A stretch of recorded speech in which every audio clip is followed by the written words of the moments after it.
what has been accomplished since you took office? Well, in 15 short months, we've done quite a bit. We have generated new revenues for the county, thinking outside the box, in a timber sale, and then in 6 years' time, we'll have some geoduck harvest that'll bring potentially $3 million to the county.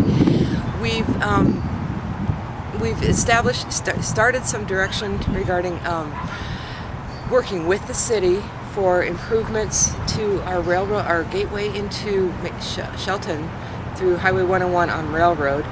Starting those discussions, and I hope to have some joint investment to beautify that area. We've done a tremendous amount for our public safety. We've added 4 new deputies.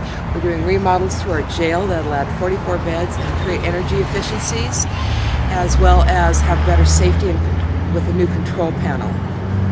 We are opened the North Mason precinct for our sheriff's deputies, and then we'll be launching and starting soon a citizens task force on criminal justice and public safety to look at the amount of resources we're spending for public safety and criminal justice, see if they're being spent in the right places, and do we need more. We need to bring down our crime rate in Mason County. In 2012, we were the 7th highest in the county. 43 people out of every 1,000 experience some kind of crime, and we see about an annual loss of property about $3 million.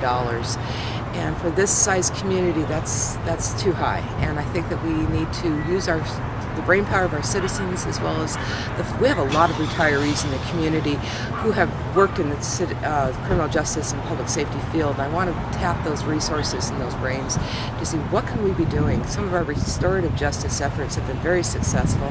Maybe we should grow those. But we will launch that Citizens Task Force. I want to be in office to implement the recommendations coming out of that. What other things would you like to see happen? Well, we do have, looking forward to some recommendations coming from our Welfare Sewer Advisory Committee about long-term financing and sustainability of that sewer system. And so I look forward to implementing some of those recommendations after receiving them. And continuing efforts to build the retail development and housing development in the North Mason area. We suffer a lot of retail sales tax leakage, both in the south end of the county and the north end of the county.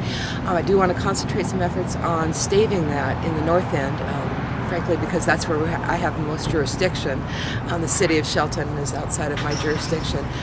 But work with our Economic Development Council to do some retail recruitment, so we can keep some of that sales tax within the borders of the county. We need more housing in North Mason County, and we need affordable housing. We just had legislation passed that allows us to offer a property tax incentive. We want to take that property tax incentive for multifamily housing and start working with developers and see if we can get some workforce housing developed. We have a coalition of organizations that are coming together from the South Kitsap and North Mason area to advocate for infrastructure projects, mostly transportation, that would encourage job growth in the North Mason, South Kitsap area. Want to keep getting that momentum rolling with that coalition and go to the state legislature and speak as one voice for these infrastructure projects. Mostly the Belfair bypass is what we'll be concentrating on, as well as a couple others. And then we have the start of our comprehensive plan update. This is the 10-year plan about how we want to grow. We first established that vision for Mason County 10 years ago. I think we need to take a look at that and maybe think about do we have a new vision for Mason County, and are our development regulations and our codes going to help move that vision forward?